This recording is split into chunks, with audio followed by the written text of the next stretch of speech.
Hello बच्चों, आप सबका फिर से एक बार स्वागत है आपके अपने YouTube चैनल इनविंसिबल मैथमेटिक्स में। बच्चों, आज हम लोग सीखने वाले हैं क्या? Stock and shares. इस मैथमेटिक्स में हम लोग का सेक्शन आज है, चैप्टर जो है स्टॉक एंड शेयर्स। ये चैप्टर अत्यंत इंपॉर्टेंट, अत्यंत महत्वपूर्ण है। जानते हैं क्यों? क्योंकि दोस्तों, जितने भी कॉम्पिटिटिव एग्जाम्स है, आगे जाकर आप कहीं जॉब तो करोगे, तो जॉब करने के लिए क्या चाहिए? ये सारे टॉपिक्स, ये सारी चीजें हम लोग को क्लियर होना अत्यंत जरूरी है। तो दोस्तों, इसीलिए आज का टॉपिक हम लोग का है स्टॉक एंड शेयर्स। चाहे जितने भी एग्जाम्स हो, चाहे इनकम टैक्स इंस्पेक्टर का हो, चाहे ग्रुप डी रेलवे का हो, चाहे पुलिस एसआई का हो, एलडीसी यूडीसी, सभी टाइप्स के एग्जाम्स में इस टाइप के क्वेश्चंस अगर अक्सर पूछे जाते हैं, खासकर बैंक पीओ के एग्जाम में, तो बैंक से रिलेटेड जितने भी एग्जाम्स है, सब में ये चैप्टर आप लोगों को क्लियर होना बहुत ही जरूरी है दोस्तों। तो चलिए शुरू करते हैं। क्या होता है दोस्तों, हम लोग जितनी भी चीजें खरीदते हैं, एक टूथपेस्ट से लेकर एक साबुनदानी तक, एक फ्रिज से लेकर एक मोबाइल फोन तक, या जितनी भी चीजें हम लोग को चाहिए, जो भी चीजें, जो भी सामान हम लोग को जरूरी है, प्रोडक्ट्स, हम लोग सब खरीदते हैं। कहाँ से? दुकान से, या फिर रिटेलर से, या फिर होलसेलर से। तो ये हमें कैसे प्राप्त हुई? जिस प्रोसेस को वो लोग कर रहे हैं, जिस प्रोसेस के द्वारा ये हमारे पास आया है, वो है बिजनेस। सिंपली टर्म यही है, बिजनेस। अब बिजनेस की बात जब कर रहे हैं, क्यों? क्योंकि ये स्टॉक एंड शेयर्स बिजनेस से रिलेटेड टर्म्स है, तो इसलिए दोस्तों हम लोग को समझना जरूरी है। तो बिजनेस में कई क्या होती है, बहुत सारी प्रकार की कंपनियां होती है। आप लोगों ने देखा होगा private limited, public limited, LLP types की कंपनियां। तो इसी में से जो कंपनीज जो होती है दोस्तों, अपने जो डेवलप करने के लिए, कंपनी को बड़ा करने के लिए, वो कंपनी ओनर क्या करती है? फंड इकट्ठा करना चाहती है। तो कई सारे लोग मिलकर भी जब कंपनी को बहुत बड़ा, जितना बड़ा वो इंटरनेशनल या नेशनल लेवल पे फैलाना चाहते हैं, तो उसके लिए पैसा नहीं पहुंचता है, तो ये कंपनी क्या करती है? शेयर मार्केट में लिस्टेड हो जाती है। तो शुरुआत में अपना जो योजना है, अपना जो विजन मिशन है कंपनी का, वो सब क्या किया जाता है? शेयर मार्केट में जनता के सामने प्रस्तुत किया जाता है कि हमारा प्लान ये है, हमारा गोल ये है, हम यहाँ तक जाना चाहते हैं, हम ऐसे जाना चाहते हैं, हमारा कोर वैल्यूज ये है, हमारा वो है, हमारा प्रोडक्ट ये है, करके बता के जनता के सामने पहली बार जब लेके आता है कोई कंपनी, तो उस समय उसका जो पार्ट्स है, ठीक है, जैसे कि घर जो है बहुत सारे ईंटों, छोटे छोटे ईंटों के द्वारा बना है ना। घर जो है, दीवार जो है खड़ी होती है, वो बहुत सारे छोटे छोटे ईंटों द्वारा, तो हर एक ईंट क्या है? वो घर का ही पार्ट है। इसी प्रकार से प्रत्येक शेयर जो है एक बिजनेस का पार्ट है, ठीक है। तो कंपनी जो है कितना करोड़ की है, वो कंपनी वैल्यूएशन है, या कितना लाख की है, कितने लाख की है ये कंपनी, ये कंपनी का क्या होता है? वैल्यूएशन होता है। वैल्यूएशन निकालने के लिए बहुत सारी चीजें होती है, एबिटा, उसका सेल्स पर ईयर, ये सारी चीजें देखी जाती है। तो दोस्तों, हम लोग का मेन टॉपिक है शेयर इन स्टॉक या स्टॉक एंड शेयर्स। तो कंपनियां जब पहली बार अपना शेयर जनता के सामने, अपना स्टॉक जनता के सामने रखती है, तो उस समय उसको हम लोग क्या कहते हैं? आईपीओ। क्या कहते हैं? आईपीओ। आईपीओ का मतलब होता है इनिशियल पब्लिक ऑफरिंग्स, शुरुआत में, ठीक है। तो दोस्तों, हम लोग शेयर मार्केट में, जैसे कि बहुत सारे मार्केट होते हैं, शेयर मार्केट, बहुत सारे मार्केट होते हैं। इस प्रकार से जब हम लोग सामान खरीदना है, हम लोग को घरेलू सामान खरीदना है, तो हम लोग को सब्जी मार्केट में जाते हैं तो सब्जी मिलता है। अगर दूसरे कुछ प्रोडक्ट्स खरीदना है, ठीक है, प्लम्बिंग आइटम्स या घर बनाने के लिए कुछ चीजें खरीदना है, तो अलग अलग मार्केट में, अलग अलग शॉप में हम लोग जाते हैं। उसी प्रकार से शेयर मार्केट में शेयर खरीदना है, तो हम लोग को शेयर मार्केट में जाना पड़ेगा। शेयर मतलब वो लाइन वाला शेयर नहीं दोस्तों, या फिर वो शायरी वाला शेयर नहीं। हम लोग बात कर रहे हैं parts of a company, share के विषय में, शेयर या स्टॉक। अब शेयर इन स्टॉक के बीच में मेन डिफरेंस दोस्तों हम लोग को समझना है। स्टॉक एंड शेयर्स में क्या डिफरेंस है? क्या डिफरेंस है? देखो दोस्तों, शेयर जो है, शेयर एक कंपनी में आपका मालिकाना हक होता है। क्या होता है? आपका कंपनी में एक मालिकाना हक होता है शेयर, ठीक है। और स्टॉक जो है मतलब एक ही कंपनी में जब आप लोग पैसा लगा के हम बिजनेस करते हैं तो उस समय आपको क्या मिलता है, शेयर मिलता है। शेयर जैसे कि 1 लाख की कंपनी है, उसमें 25,000 आपने लगाया हुआ है, कंपनी का वैल्यूएशन कितना है 1 लाख, तो 25,000 यानी कि 25% का शेयर आपका वहां पे है, ऐसा हम लोग कह सकते हैं। और स्टॉक मतलब जब आपका जो पैसा है वो बहुत सारी कंपनियों में लगकर छोटे छोटे हिस्सों में आपको फिक्स प्रॉफिट मिलता है तो उसको हम लोग स्टॉक कहते हैं। समझ में आई बात दोस्तों। अब शेयर क्या होता है, शेयर में लाभ के रूप में क्या मिलता है, डिविडेंड। डिविडेंड मतलब लाभांश, क्योंकि कंपनी हम लोग किस उद्देश्य से कर रहे हैं, बिजनेस किस उद्देश्य से किया जाता है, प्रॉफिट कमाने के लिए। तो प्रॉफिट जो साल के अंत में, एक साल के अंदर 1 फाइनेंशियल ईयर के अंतर्गत में अंदर में जितना भी प्रॉफिट कलेक्ट हुआ है, टोटल प्रॉफिट को, उस टोटल प्रॉफिट के कुछ भाग को उसके शेयर होल्डर्स को बांटा जाता है, तो उसको हम लोग क्या कहते हैं दोस्तों, डिविडेंड, यानी कि हिंदी में लाभांश कहते हैं। दोस्तों समझ में आई बात। अब स्टॉक मतलब तो समझ में आई, जब हमारा पैसा बहुत सारे कंपनियों में लगा है तो स्टॉक कहते हैं। शेयर मार्केट समझ में आया, जहां से हम लोग शेयर खरीदते हैं या स्टॉक खरीदते हैं उसको क्या बोलते हैं, शेयर मार्केट। जैसे कि इंडिया में अगर हम लोग को अगर खरीदना है तो कहां पर खरीदना है, कहां से खरीदना है दोस्तों, हम लोगों को कहां से खरीदना पड़ेगा, हम लोग को स्टॉक या शेयर खरीदना पड़ेगा BSE और NSE से। और ये BSE और NSE क्या है, क्या बोला है ये, BSE का मतलब होता है दोस्तों बॉम्बे स्टॉक एक्सचेंज, और NSE का मतलब होता है नेशनल स्टॉक एक्सचेंज। समझ में आई बात दोस्तों। यहां से हम लोग शेयर खरीदते हैं या स्टॉक खरीदते हैं, मतलब हमारा पैसा बहुत सारे कंपनियों में लगाया जाता है। जैसे कि NSE का ये जो है क्या वो है, NSE का बेंचमार्क इंडेक्स, बेंचमार्क इंडेक्स क्या है, निफ्टी है। क्या है, निफ्टी है। बेंचमार्क इंडेक्स निफ्टी है। तो इसका कहने का मतलब क्या होता है दोस्तों, हम लोग निफ्टी 50 भी बोलते हैं ना, निफ्टी 50। एक्चुअली में ये 50 कंपनियों का एक समूह है, एक रिप्रेजेंटेटिव है, क्या है, निफ्टी।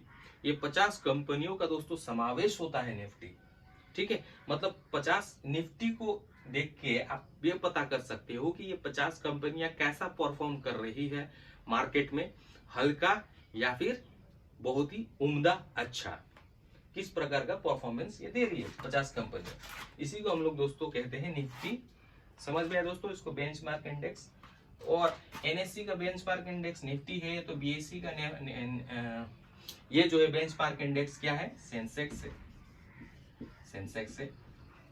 अक्सर न्यूज में आपने दोस्तों सेंसेक्स इतना पर पहुंचा है, सेंसेक्स में इतना गिरा, ये कंपनी इतना गिरा बोलते सुना होगा न्यूज में, जब आप टीवी देखते हो, न्यूज चैनल में अक्सर इसका भी देते रहता है सेंसेक्स या निफ्टी के बारे में। तो इसका BSE का बेंचमार्क इंडेक्स बोलने से कौन सा है, सेंसेक्स है, और NSE का बेंचमार्क इंडेक्स बोलने से निफ्टी है। अब इन दोनों में दोस्तों सबसे पुराना जो है ये है BSE, जो बना था 1875 ईस्वी में, और NSE जो हाल ही में 1992 ईस्वी में इसका स्थापना हुआ। दोनों ही मुंबई में स्थित है, ये है मुंबई में और ये थोड़ा मुंबई के नॉर्थ साइड में स्थित है, ठीक है। एक प्रकार का बिल्डिंग ही है जहां पर बहुत सारे स्टाफ्स, बहुत सारे एम्प्लॉइज काम करते हैं। ये बेंचमार्क इंडेक्स इसका ये करने के लिए, निफ्टी 50 कंपनियां कैसे परफॉर्म कर रही है इसका आंकड़ा दर्शकों तक पहुंचाने के लिए ये तत्पर रहते हैं। तो ये है BSE NSE के बारे में। तो सबसे पहले दोस्तों मैंने क्या बताया था, IPO के बारे में बताया था। कंपनी जब अपना पैसा, अपना पहला अपना योजना जनता के सामने रखती है और जनता से धन इकट्ठा करना चाहती है बिजनेस के डेवलपमेंट, बिजनेस की बढ़ोतरी के लिए, तो उस समय उसको पहली बार जब वो निकालती है तो IPO कहते हैं, initial public offerings. Share in stock के बारे में अंतर हमने समझा।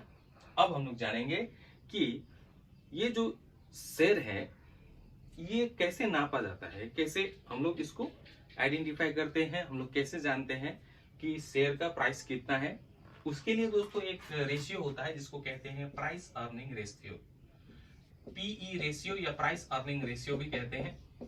प्राइस अर्निंग रेशियो का जो फॉर्मूला है ये होता है शेयर प्राइस अपॉन अर्निंग्स पर शेयर, अर्निंग्स पर शेयर।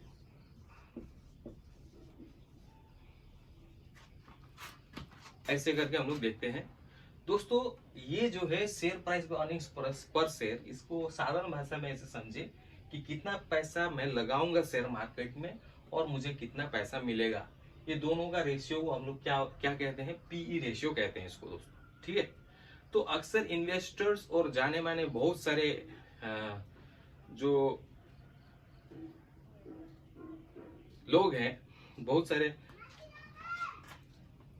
सारे ये होते हैं, तो वो कितना करके ये रेशियो होता है। पी रेशियो जब 10, 11, 12, 13 जब रहता है, मतलब पी रेशियो जब डाउन रहता है उस समय हम लोग को इन्वेस्ट करने के लिए बोलते हैं। और जब पी रेशियो जो है वो ज्यादा रहता है, जैसे 25, 26, 27, 28 ऐसे रहते हैं, तो डाइवेस्ट करने के लिए बोलते हैं। मतलब पैसा कब लगाना चाहिए? जब पीई रेशियो 10, 11, 12, 13 इसके आसपास हो। और जब कब इन्वेस्ट नहीं करना चाहिए स्टॉक में या शेयर मार्केट में? जब पीई रेशियो जो है वो 25, 26, 27, 28 के आसपास हो, इस समय, ठीक है दोस्तों। तो ये होता है। तो एक प्रत्येक शेयर का, प्रत्येक स्टॉक का दोस्तों क्या होता है? एक रेट होता है। वो year by year, financial year के बाद दूसरा जब फाइनेंशियल ईयर आता है तो उस समय चेंजिंग होती रहती है इसकी रेट। जैसे कि इंडिया में सबसे ज्यादा महंगा अगर शेयर है तो कौन सी कंपनी का है दोस्तों? एमआरएफ। एमआरएफ का दोस्तों हम लोग ने क्या देखा था बचपन में? क्रिकेट, सचिन बैट लेके आता था एमआरएफ का। तो एमआरएफ दोस्तों जो है, एमआरएफ का जो एक शेयर का जो दाम है वो 1,01,00,000 रुपये है। 1,01,00,000 रुपये है, ठीक है। एमआरएफ का एक शेयर का दाम। एमआरएफ का full form Madras rubber factory है। तो एक शेयर का दाम इतना था। सबसे कॉस्टली है इंडिया में ये एमआरएफ कंपनी का शेयर। और सबसे ये जो है लोवेस्ट में यामिनी इन्वेस्टमेंट कंपनी लिमिटेड का है। लोवेस्ट प्राइस जो है शेयर का कौन सी कंपनी का है दोस्तों? ये यामिनी इन्वेस्टमेंट कंपनी लिमिटेड का है। अब सबसे ज्यादा वर्ल्ड में सबसे ज्यादा, जैसे कि ये सब स्टॉक एक्सचेंज है ना, बीएसई, एनएसई, ये सभी स्टॉक एक्सचेंज है दोस्तों। उसी प्रकार से अमेरिका का जो न्यूयॉर्क स्टॉक एक्सचेंज है, NYSE, ये सबसे ज्यादा महंगा वाला स्टॉक एक्सचेंज है वर्ल्ड में। इंडिया में तो नंबर 1 NSE है, उसके बाद सेकंड नंबर में BSE है स्टॉक एक्सचेंज, सबसे महंगा में, सबसे कीमती में। तो उसके बाद वैसे तो 21 स्टॉक एक्सचेंज है इंडिया में, लेकिन सबसे ज्यादा जो ये दो जो है सबसे बड़े स्टॉक एक्सचेंज है इंडिया में। अब अमेरिका की बात करें तो अमेरिका में दोस्तों सबसे ज्यादा जो प्राइस ज्यादा है जिस स्टॉक का, जिस शेयर का, वो कौन सा है? बर्कशायर हाथवे कंपनी का। बर्कशायर हाथवे कंपनी का है इंक, जो वॉरेन बफेट की कंपनी है। वॉरेन बफेट एक जाने माने इन्वेस्टर है, दुनिया के कई रिचेस्ट पर्सन में भी उनका नाम आते रहते हैं, अभी भी है। तो बर्कशायर हाथवे, इनका जो स्टॉक है अमेरिका में सबसे कॉस्टली स्टॉक माना जाता है। और अमेरिका में सबसे लोवेस्ट प्राइस वाला जो स्टॉक जो है वो जैसे केजार लाइफ साइंस लिमिटेड कंपनी, ये सब है, और इनवाइटी कंपनी है। इस सारी कंपनी का स्टॉक $1 से भी नीचे में आपको मिल जाएगा। और जैसे कि इंडिया की अगर बात करें तो यामिनी, इसकी जो रेट है वो आपको ₹1 से कम दाम में भी मिल जाएगा। तो इतना दोस्तों क्लियर हुआ अब बढ़ते हैं आगे। अब दोस्तों हम लोग क्या करेंगे कि एक एक टर्म को अच्छे से समझेंगे कि क्या क्या होता है, क्या क्या नहीं होता है। सबसे पहले टर्मिनोलॉजी में हम लोग जानेंगे स्टॉक या कैपिटल। स्टॉक या कैपिटल, जिसको स्टॉक या पूंजी कहते हैं। मतलब बिजनेस करने के लिए पैसा चाहिए, पैसा, तो वो पैसा जो है दोस्तों स्टॉक या कैपिटल कहलाता है, यानी कि पूंजी कहलाता है। जो बिजनेस करने के लिए हम लोग को जितना पूंजी या फिर बिजनेस करने के लिए या फिर बिजनेस को चलाने के लिए या फिर पूरा बिजनेस का जितना वैल्यू होता है, जितना टोटल अमाउंट होता है, उसको हम लोग स्टॉक या कैपिटल कहते हैं दोस्तों। ठीक है। अब दूसरा नंबर है क्या? शेयर। अब ये दोस्तों शेयर क्या होता है?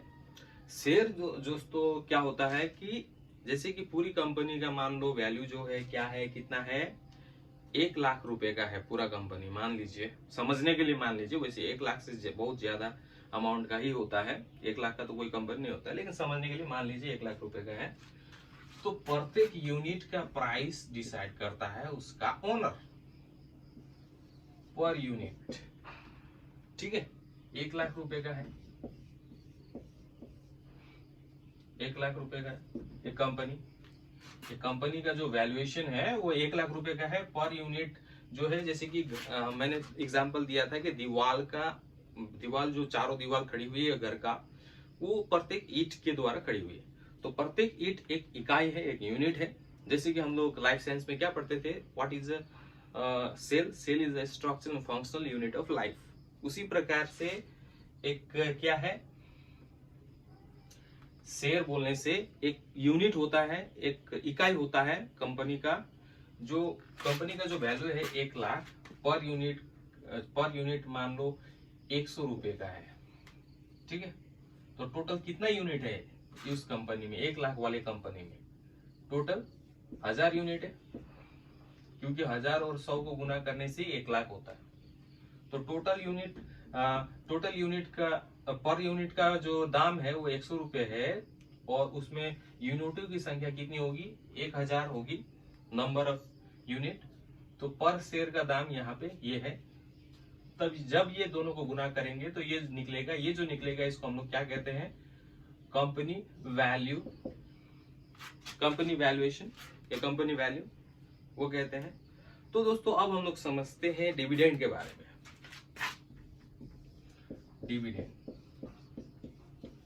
डिविडेंड कुछ नहीं है दोस्तों, लाभांश। जैसे कि हमको कुछ लाभ हुआ, मेरा लॉटरी लग गया मान लीजिए। अब सारे दोस्त मेरे लोग आ जाएंगे, भाई तू ये खिला दे, तू ये पिला, तू ये दे, करते करते बहुत सारे रिलेटिव्स हो जाएंगे। लॉटरी लगने के बाद इतना 1 करोड़ का पैसा लग गया तुमको, तो कुछ तो करो हम लोग के लिए भी, बोल के ऐसे बहुत सारे रिलेटिव हो जाएंगे। तो हम लोग जो प्रॉफिट होता है कंपनी में, ऑलरेडी जो कनेक्टेड है इन्वेस्टर से, उन लोगों को क्या किया जाता है, जो प्रॉफिट होता है, जो लाभ होता है प्रत्येक साल में, उस लाभ को उनके परसेंटेज के हिसाब से बराबर बराबर बांटा जाता है, डिवाइड किया जाता है। ठीक है। क्या को? प्रॉफिट को। उसी को हम लोग डिविडेंड या लाभांश कहते हैं हिंदी में। समझ में आई दोस्तों? तो दोस्तों अब हम लोग समझते हैं मार्क प्राइस के बारे में। लिखित मूल्य या लिस्ट प्राइस भी कह सकते हो। मार्क प्राइस इसको एमपी भी कहते हैं, मार्क प्राइस को। ठीक है। या लिस्ट प्राइस भी कहते हैं, लिस्ट प्राइस। अब दोस्तों ये क्या है, क्या भला है? तो ये भला को जानना हमारा भला होगा कि आप लोग यहाँ ध्यान दें और ये सारी चीजें नोट डाउन करते चले जाइए, ताकि आप लोगों को समझने में दिक्कत ना हो बाद में। ठीक है। तो मार्क प्राइस या एमपी और लिस्ट प्राइस, प्रत्येक बिस्किट के कवर पर हो या मेडिसिन के कवर पर हो या फोन के कवर पर हो, वहां पर क्या लिखा होता है? क्या लिखा होता है? मार्क प्राइस लिखा होता है। MRP, maximum retail price 80 rupees, जो कुछ भी है वगैरह, 80, 100, जो कुछ भी है, तो इससे दाम लिखा होता है, एमआरपी, जिसको मार्क प्राइस भी कहते हैं। उसी प्रकार से शेयर का एक सर्टिफिकेट होता है, उसमें दाम लिखा होता है, जिसको हम लोग मार्क प्राइस कहते हैं। उस शेयर का लिखित मूल्य मतलब मार्क प्राइस दोस्तों। क्लियर हुई इतनी बात? हुई कि नहीं हुई ना? नहीं हुई तो नीचे कमेंट कीजिए। हर संभव मैं आप लोगों के साथ हूं। आप लोगों का जो कुछ भी डाउट होता है इस टॉपिक से रिलेटेड, वो सारे डाउट्स मैं क्लियर करना चाहता हूं, भले ही इसके लिए मुझे कितनी भी वीडियो बनानी पड़ जाए। समझे दोस्तों? अगर समझे है तो शुक्रिया। अब ध्यान दीजिए, मार्क प्राइस, एमपी या लिस्ट प्राइस ये है। अब दोस्तों आते हैं दूसरे टॉपिक पे। मार्क प्राइस हो गया, लिस्ट प्राइस दोस्तों आप लोगों को समझ में आ गया। मार्केट वैल्यू मतलब कौन सा प्राइस है? Market value, the market price. Market value या मार्केट प्राइस भी कह सकते हैं। मार्केट प्राइस मतलब वो प्राइस जिस प्राइस पे, जिस रेट पे शेयर खरीदा या बेचा जा रहा है, उस प्राइस को हम लोग मार्केट प्राइस या मार्केट वैल्यू कहते हैं। समझ में आए दोस्तों? उस प्राइस को हम लोग मार्केट वैल्यू या मार्केट प्राइस कहते हैं। अब दोस्तों बढ़ते हैं आगे। अब हम लोग जानेंगे किसी शेयर का जो विक्रय मूल्य होता है। ये विक्रय मूल्य मतलब सेलिंग प्राइस। सेलिंग प्राइस जो है वो डिपेंड करता है, उसका नाम बदलते रहता है उसके काम के आधार पे। समझे दोस्तों? तो देखिए यहाँ पे क्या होता है, किसी शेयर का सेलिंग प्राइस, जैसे कि यहाँ पर संघर्ष होती है, लड़ाई होती है दो चीजों के बीच, वो है SP selling price and MP यानी कि मार्क प्राइस या लिखित मूल्य, विक्रय मूल्य और लिखित मूल्य के बीच में। अब देखिए विक्रय मूल्य बराबर है मार्क प्राइस से यानी कि लिखित मूल्य से, तब उसका नाम क्या है? Equilibrium price.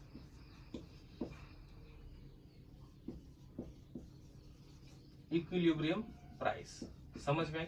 जिसको हिंदी में समतोल मूल्य कहते हैं। एक शेयर का जो विक्रय मूल्य होता है ना दोस्तों, सेलिंग प्राइस जो होता है ना दोस्तों, वो उस समय उसका नाम अलग अलग बदल जाता है जब एसपी एमपी के बराबर हो। जो जितना लिखा है शेयर सर्टिफिकेट में उसके बराबर अगर सेलिंग प्राइस है, विक्रय मूल्य है, तो उस समय हम लोग उसको क्या, कौन सा प्राइस बोलेंगे? इक्विलिब्रियम प्राइस या समतोल मूल्य कहते हैं।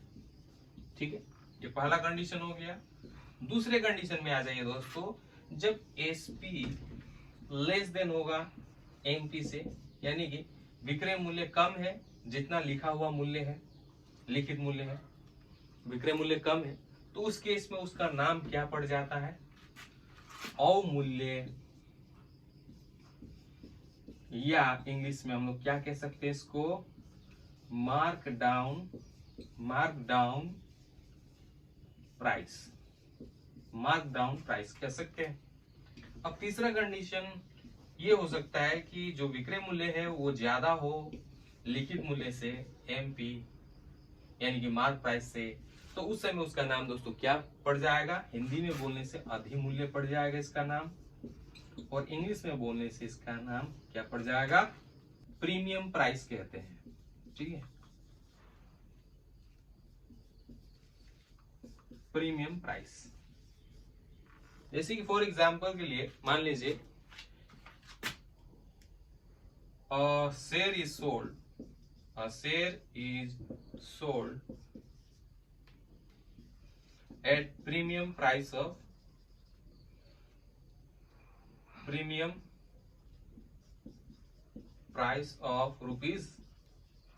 ₹8।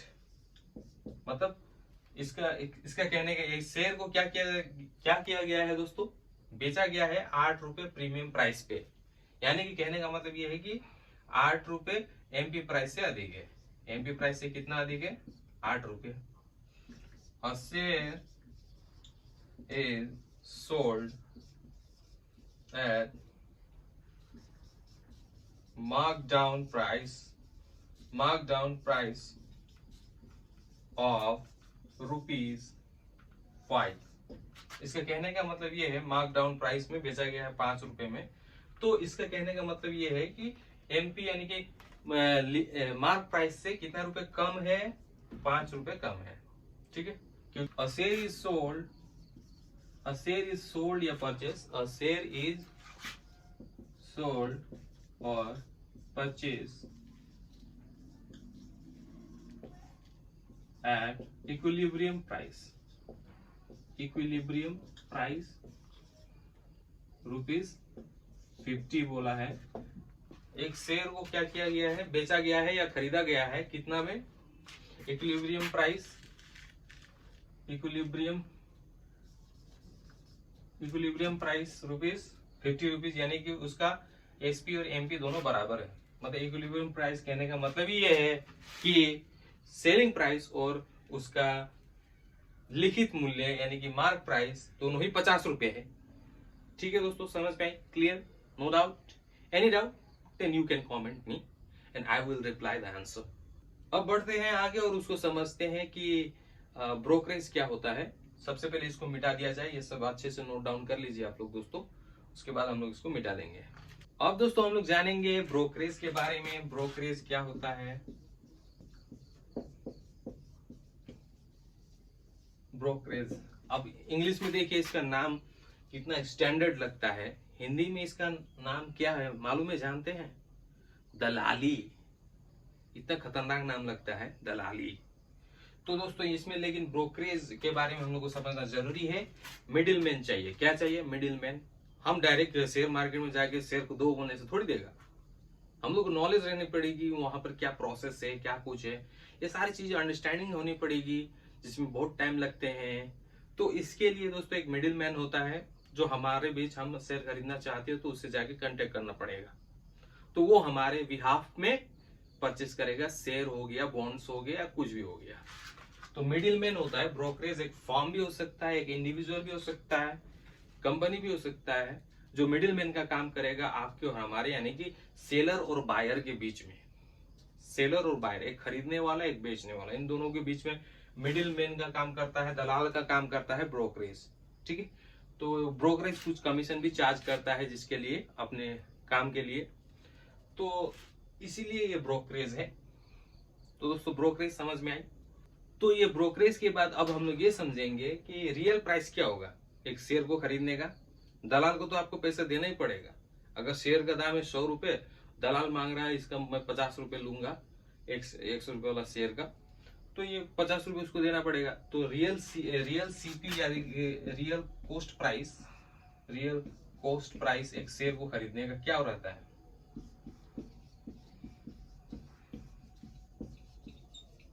क्या रहता है? CP plus brokerage. पहले तो वो शेयर का दाम और दलाली का जितना रुपए वो लेगा उसको दाम दे। मान लो सीपी ₹100 है, दलाल ले रहा है ₹50, तो हम लोग को ₹50, तो हम लोग को लेना पड़ेगा ₹150 में, उसका रियल कॉस्ट हो गया एक शेयर का। उसी प्रकार से शेयर को जब बेचा जाता है, बेचते हैं कस्टमर को, तो उस समय शेयर को जब बेचते हैं तो उस समय दलाल कुछ पैसा ले लेगा। तो दलाल क्या करेगा, जितना भी बेचेगा उसमें से अपना वाला माइनस करके उसको देगा सेलर को।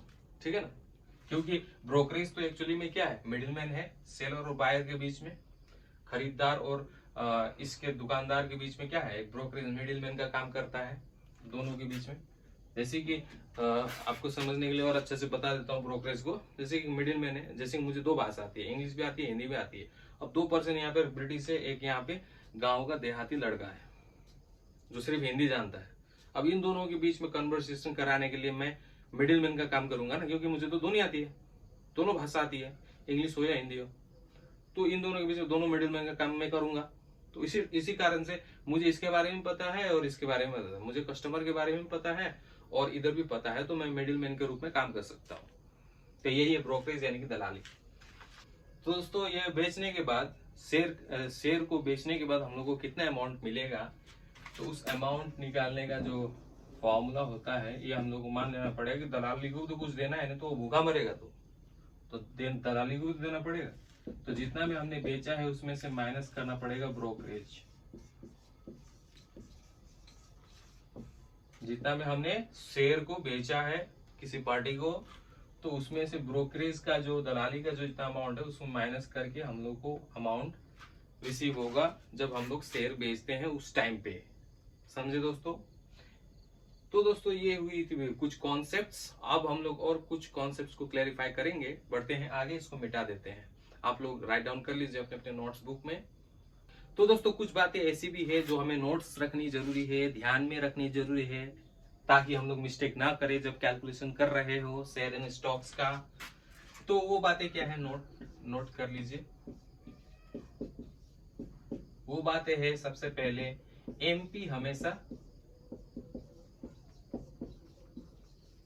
कांस्टेंट रहता है, बदलता नहीं है। एमपी लिखित मूल्य जो है किसी शेयर का वो कभी चेंज नहीं होगा, वो कांस्टेंट रहेगा, नॉन चेंजेबल है। जैसे कि 100 रुपए है किसी शेयर का एमपी, तो अगले साल भी 100 रुपए ही रहेगा, दूसरे साल तीसरे साल भी 100 रुपए ही रहेगा, ये बदलेगा नहीं कभी भी, नॉन चेंजेबल है। ठीक है। अब दोस्तों जो ये जो है मार्केट प्राइस जो होता है, ये मार्केट वैल्यू एम भी, ये पूरा ही नाम लिख देता हूं, मार्केट प्राइस, ये बदलते रहता है। एमपी इज यानी कि मार्केट प्राइस इज चेंजेबल।